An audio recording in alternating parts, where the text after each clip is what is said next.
أفلا ينظرون إلى الإبل كيف خلقت.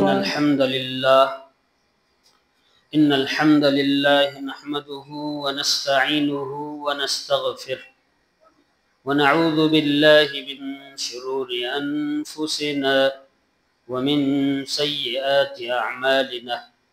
من يهده الله فلا مضل له ومن يضلله فلا هادي له، وأشهد أن لا إله إلا الله وحده لا شريك له.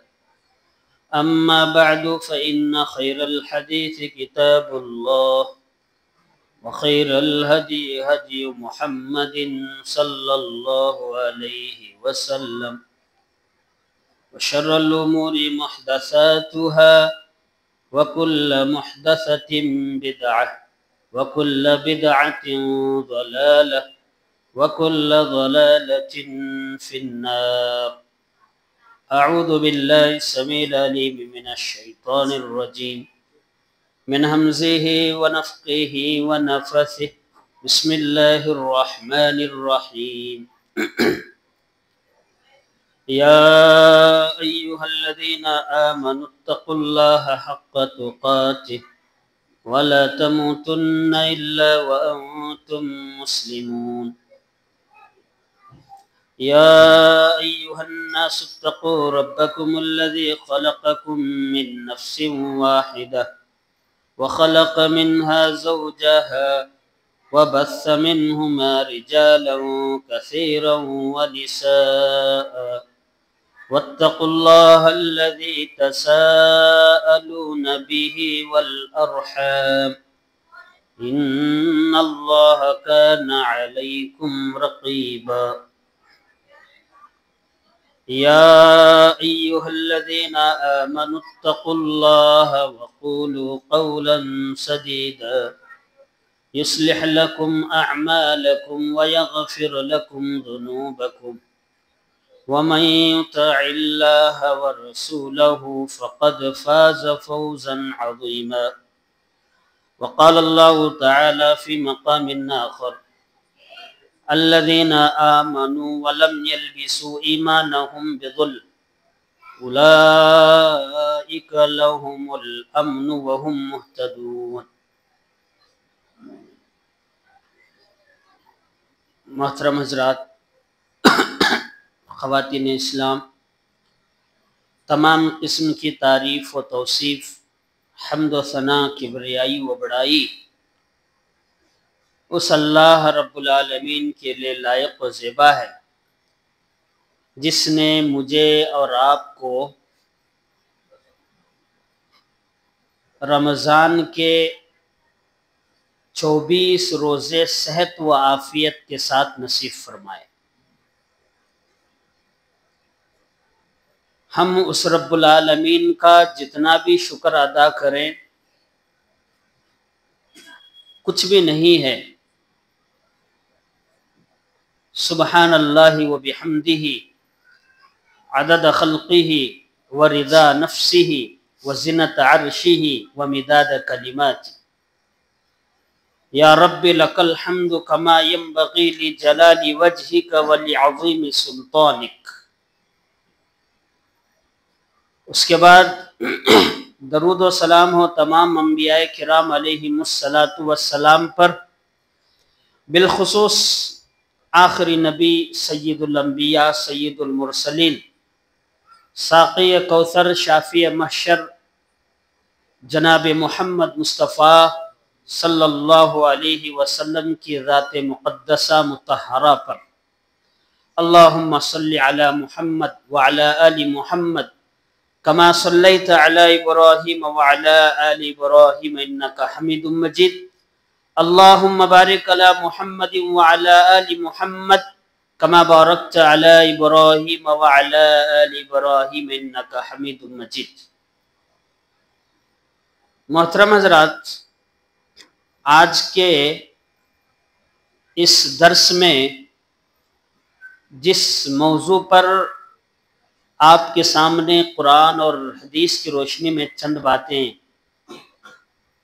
رکھنے کی کوشش کروں گا وہ موضوع ہے مسلمانوں کے ذلت کے اسباب اور علاج.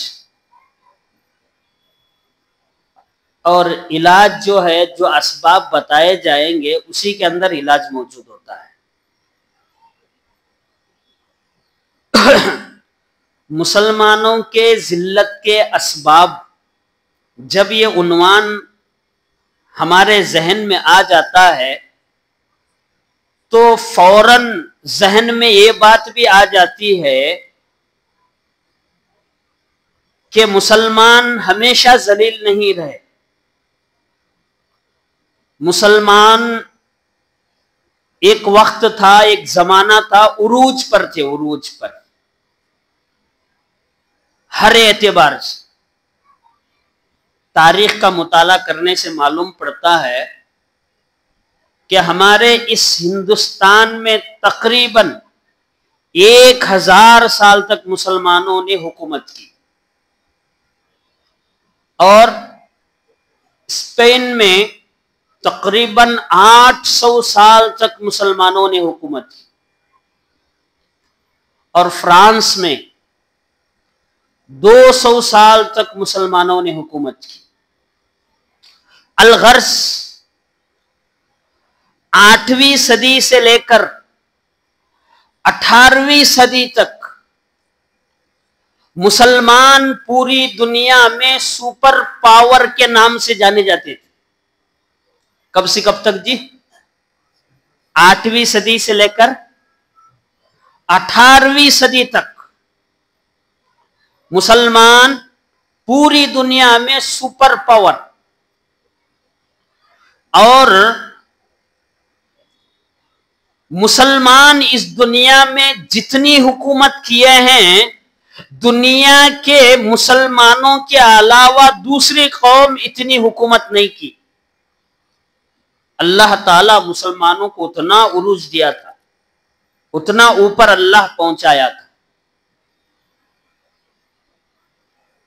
پوری دنیا میں کتنے ممالک ہیں؟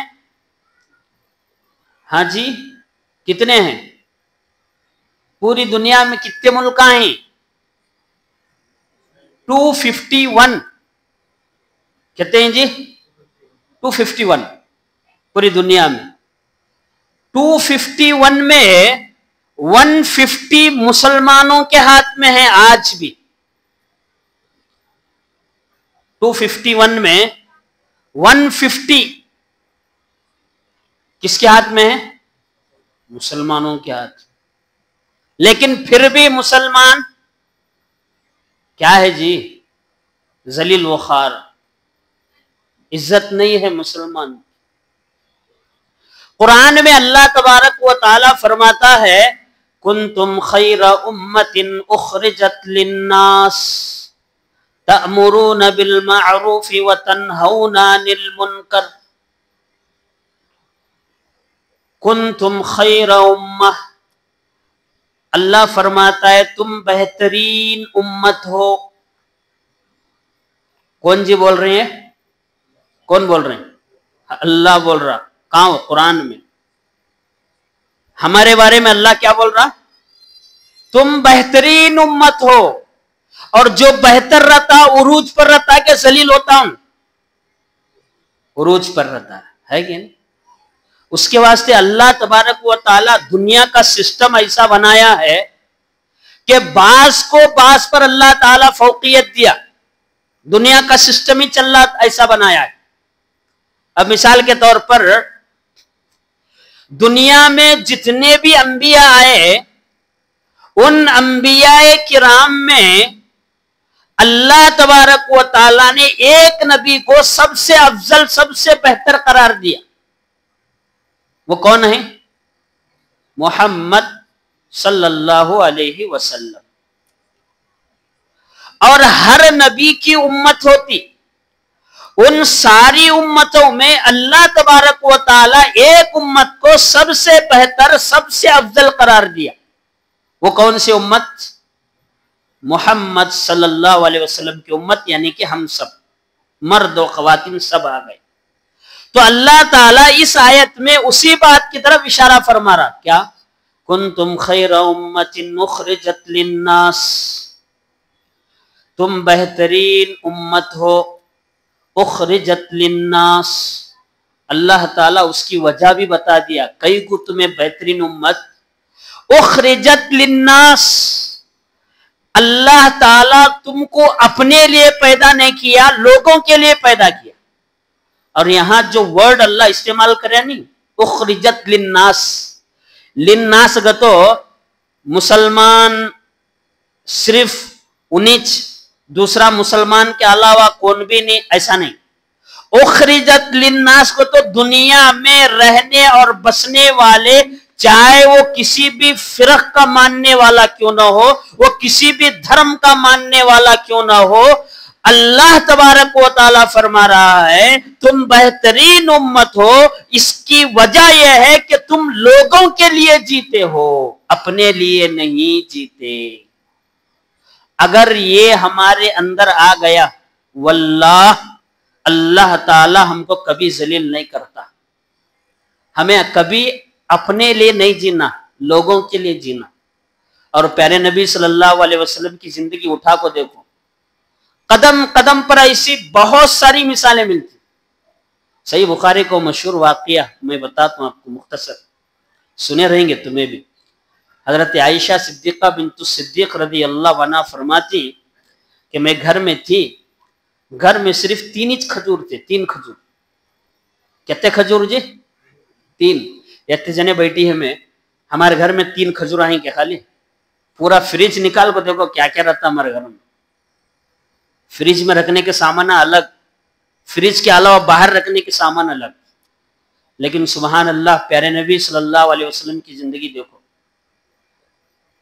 ایک اور بات یاد آ گئی مجھے، امام ذہبی رحمت اللہ علیہ سیر و اعلام النبلاء میں امام مکحول رحمت اللہ علیہ انہوں حضرت عائشہ صدیقہ بنت الصدیق رضی اللہ عنہ کے اسٹوڈنٹ انہوں امام مکحول رحمت اللہ علیہ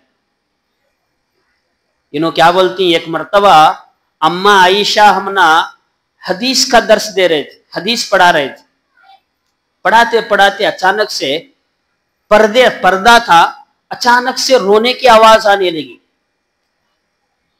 تو باہر کسی نے پوچھا کہ اماں آپ کیوں روتی ہو؟ تو حضرت عائشہ صدیقہ بنت الصدیق رضی اللہ عنہ فرماتی میں جتنے سال اللہ کے نبی صلی اللہ علیہ وسلم کے ساتھ زندگی گزارے، اس میں سے ایک ٹائم بھی، ایک وقت بھی پیارے نبی صلی اللہ علیہ وسلم کو اپنے ہاتھوں سے گرم گرم روٹی پکا کو نہیں کھلائی۔ ایسی حالت پیارے نبی صلی اللہ علیہ وسلم۔ تو حضرت عائشہ رضی اللہ عنہ کیا بولتی، گھر میں بیٹھی تھی، ایک بھیک منگنے والی آئی، اس کے ساتھ 2 بچے تھے، 3 کھجور تھے خالی گھر میں، 3 انچ کھجور۔ بھیک منگنے والی آئی، حضرت عائشہ رضی اللہ عنہ بولتی گھر میں جو 3 کھجور تھے وہ لے کر دیے۔ وہ عورت کیا کری، ایک کھجور ایک بیٹے کو، ایک کھجور ایک، خود آپ پہ کھانا چاہ رہی تھی، لیکن بچے جلدی جلدی کھا کو ماں کی طرف دیکھنے لگے۔ پھر جو ہے ماں کیا کری، اپے کھاتی نہیں کھجوروں، اس کے 2 ٹکڑے کرتی وہ کھجور کے، وہ آدھا ایک بچے کو، یہ آدھا ایک بچے۔ حضرت عائشہ رضی اللہ عنہ کہتی ہیں مجھے اس کا، یہ عورت کا کام بڑا تعجب میں لگ رہا۔ تھوڑی دیر کے بعد پیارے نبی صلی اللہ علیہ وسلم آئے، اللہ کے نبی صلی اللہ علیہ وسلم کو میں پورا واقعہ بتایا۔ تو پیارے نبی صلی اللہ علیہ وسلم فرماتے ہیں اے عائشہ اس میں تعجب کی کیا بات ہے، وہ عورت جو کام کری نا، اس کام کی وجہ سے اللہ تعالیٰ نے اس عورت پر جنت کو واجب کر دیا۔ صحیح بخاری کی حدیث۔ تو میں بتانا یہ چاہ رہا ہوں کہ اللہ کے نبی صلی اللہ علیہ وسلم کے صحابہ، اللہ کے نبی صلی اللہ علیہ وسلم کے ساتھ رہ کر زندگی گزارنے والے، لیکن پھر بھی وہ عروج پر، کہاں تھے وہ؟ عروج پر تھے۔ تو بہرحال مسلمانوں کے ذلت کے اسباب کیا ہیں؟ تو سب سے پہلی بات میں یہ بتایا کہ مسلمان عروج پر تھے۔ مسلمانوں کی تاریخ بہت ہی عالی شان ہے پہلے کی،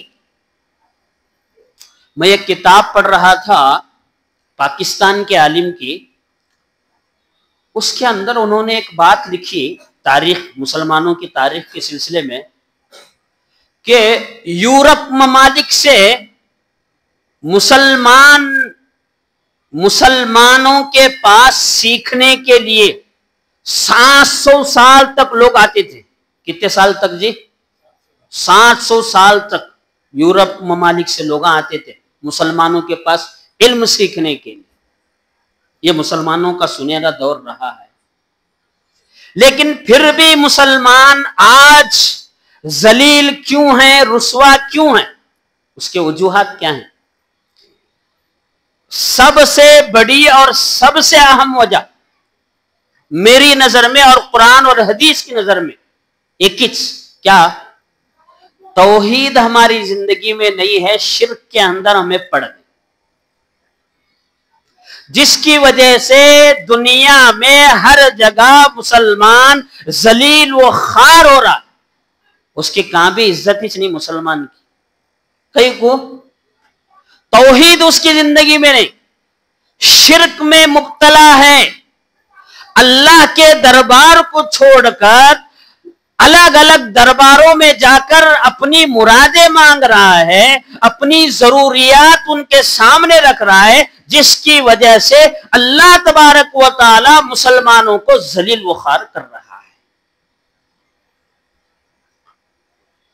قرآن مجید میں اللہ تبارک و تعالی نے بہت سارے جگہوں پر بیان فرماتا ہے اس سلسلے میں۔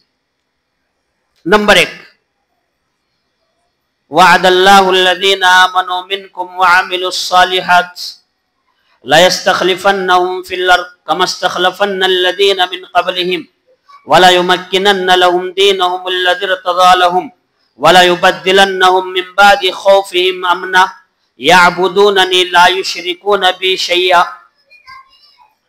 اس آیت میں اللہ تبارک و تعالیٰ بول رہا وعد اللہ الذین آمنوا منکم وعملوا الصالحات، اللہ تعالیٰ ایمان والوں سے اور وہ لوگ جو تم میں نیک اعمال کرتے ہیں ان سے وعدہ کر رہا ہے۔ اللہ کا وعدہ ہے قرآن میں۔ اللہ کا وعدہ جھوٹا ہوتا ہے کیا جی؟ نہیں نا۔ تو اللہ کا وعدہ ہے، اللہ کیا وعدہ کر رہا؟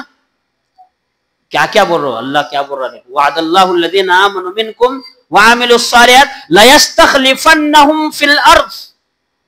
اللہ تعالیٰ بول رہا ہے کہ ضرور میں زمین میں خلافت دوں گا۔ خلافت کیسا خلافت؟ حضرت ابوبکر صدیق رضی اللہ عنہ جیسی، حضرت عمر ابن الخطاب رضی اللہ عنہ جیسی، حضرت عثمان رضی اللہ عنہ جیسی، حضرت علی رضی اللہ عنہ جیسی، یہ جو خلیفہ خلافت کیے ہیں ویسی خلافت زمین میں ضرور میں تمہیں دوں گا۔ یہ اللہ کا وعدہ ہے ایمان والوں سے اور نیک کام کرنے والوں سے۔ وَلَيُمَكِّنَنَّ لَهُمْ دِينَهُمُ الَّذِي ارْتَضَىٰ لَهُمْ وَلَيُبَدِّلَنَّهُمْ مِنْ بَعْدِ خَوْفِهِمْ أَمْنًا۔ اللہ تعالی ہمارے دین کو دنیا میں مضبوط بنا دے گا اور اللہ تعالی ڈر کو ختم کر دے گا، امن و شانتی لائے گا۔ یہ اللہ کا وعدہ ہے، کس سے؟ ایمان والوں سے اور نیک کام کرنے والوں سے۔ اللہ تبارک و تعالیٰ فرما رہا ہے کہ میں تمہارا حکومت دیتا ہوں اور تمہارا جو خوف، جو ڈر ہے، جو ڈر تمہارے دلوں کے اندر پیدا ہو گیا ہے، وہ ڈر کو بھی ختم کر تو امن و شانتی آتی۔ کرنا کیا ہے؟ یعبدوننی لا یشرکون بی شیئا، تم میری ہی عبادت کرو گے، میرے سوا کسی اور کی عبادت نہیں کرو گے۔ شرک نہ کرنا۔ شرک اگر کرے تو اللہ تعالی امن بھی دیتا نہیں، اللہ تعالی خلافت بھی نہیں دیتا، حکومت بھی نہیں دیتا۔ تو اس آیت کی روشنی میں ہمیں یہ بات معلوم ہوتی ہے کہ اگر ہم توحید پر ثابت قدم رہیں گے تو اللہ تعالیٰ جیسے صحابہ کرام کو حکومت سے، خلافت سے نوازا تھا، بالکل آج بھی اور قیامت کے آخری سیکنڈ تک بھی اللہ تعالیٰ مسلمانوں کو عروج دے گا۔ یہ اللہ کا وعدہ ہے۔ آج دیکھو انسان توحید اگر چھوڑے گا تو اللہ تعالیٰ اسے ایسا برباد کرتا زندگی بھر چین و سکون ہی رہتا نہیں اسے. علاجاں کے نام پہ علاج کرنے کے نام پہ جنات کے اثرات گتے بچے نہیں ہو رہے گتے خالی طبیعت ہی خراب رہتی ہے آرام ہی نہیں رہتا. ایسے سب بہانے لے کو اللہ کے دربار کو چھوڑ کر درگاہوں میں باباؤں کے پاس الگ الگ لوگوں کے پاس جا کو اپنے ایمان کو بیچ کو اور بعض اللہ کے بندے اور بندیاں درگاہوں کو چھوڑو مندروں کا رخ کر کے مندروں میں جا کر اپنے مسائل کو حل کرنے کی کوشش کر. اللہ تبارک و تعالیٰ بول رہا میرے دربار میں آ کر میری ہی عبادت کرو شرک نہ کرنا. اگر ایسا کرے تو میں تمنا سب کچھ دے دیتا ہوں. یہ اللہ کا وعدہ ہے. اسی طریقے سے ایک اور مقام پر اللہ تبارک و تعالیٰ فرماتا وَلِلَّهِ الْعِزَّةُ وَلِرَسُولِهِ وَلِلْمُؤْمِنِينَ وَلِلَّهِ الْعِزَّةُ وَلِرَسُولِهِ وَلِلْمُؤْمِنِينَ. عزت اللہ کے لیے ہے, عزت رسولوں کے لیے ہے, عزت مومنوں کے لیے ہے. عزت اللہ تبارک و تعالیٰ نے مومنوں کے لیے رکھا ہے. کب ہمیں وہ کنڈیشن پہ اترے تو توحید والے رہے تو ایسے مومنین جو ہے عزت والے ہیں. اور جو ایمان پر ثابت قدم نہیں رہتے توحید پر ثابت قدم نہیں رہتے ایسے لوگوں کو اللہ تعالیٰ ذلیل کرنے والا. ایک چیز میرے ذہن میں آ رہی ہے محمد بن عبد الوہاب رحمۃ اللہ علیہ نام سنی کہ نہیں؟ محمد بن عبد الوہاب رحمۃ اللہ علیہ. میری درخواست ہے آپ کو ان کے بارے میں پڑھو ذرا. محمد بن عبد الوہاب رحمۃ اللہ علیہ. محمد بن عبد الوہاب رحمۃ اللہ علیہ آج سعودی عرب کے اندر جو توحید قائم ہے محمد بن عبد الوہاب رحمۃ اللہ علیہ کے محنتوں کا نتیجہ ہے. انہوں پہلے جو سعودی عرب ہے الگ الگ اس میں ٹکڑوں میں بٹا ہوا تھا, لیکن محمد بن عبد الوہاب رحمۃ اللہ علیہ توحید کی دعوت وہاں شروع کیے. توحید کی برکت سے جو ٹکڑوں میں بٹا ہوا تھا سب کو ایک بنا دیے اور آج بھی الحمدللہ وہاں توحید ہی قائم ہے. اس کے علاوہ بہت سارے لوگ سر سید احمد خان, ابوالعلا مودودی صاحب, انہوں جو ہے اسلامی حکومت ایجوکیشن اس میں جو ہے محنت انہوں کرتے گئے لیکن کامیاب نہیں ہوئے. کئی کو اللہ کا وعدہ اس میں ہے کیا؟ اللہ کا وعدہ کس میں ہے؟ توحید پر اللہ کا وعدہ ہے. عزت توحید کی وجہ سے ملنے والی اسلامی حکومت ہم قائم کریں گے اس نیت کے ساتھ اگر کام کریں گے تو کامیابی نہیں ملتی. توحید کو لے کر کام کریں گے تو اللہ کی قسم اللہ تبارک و تعالی عزت دے گا. اگر ذلت میں ہے ذلیل و رسوا ہے تو اللہ تعالیٰ اس کو ختم کر دے گا. کب؟ توحید کی برکت سے. اسی طریقے سے قرآن مجید میں ایک اور مقام پر اللہ تبارک و تعالیٰ فرماتا کیا؟ وَلَا تَهِنُوا وَلَا تَحْزَنُوا وَأَنْتُمُ الْأَعْلَوْنَ إِن كُنتُم مُؤْمِنِينَ. اگر تمہیں مومن نہیں پکے سچے تو اللہ تبارک و تعالیٰ فرماتا ہے کہ دنیا کے اندر تم ہی سر بلند رہو گے. تم نہ کہیں کا بھی ڈر نہیں, تم نہ کہیں کا بھی غم نہیں. اگر تمہیں پکے سچے مومن ہیں تو آج ہیں کیا کہ ہمیں کتنا بھی بڑا تقوی والا کتنا بھی اچھا انسان رہے تو بھی گھر میں کیا بھی ایک تکلیف ہے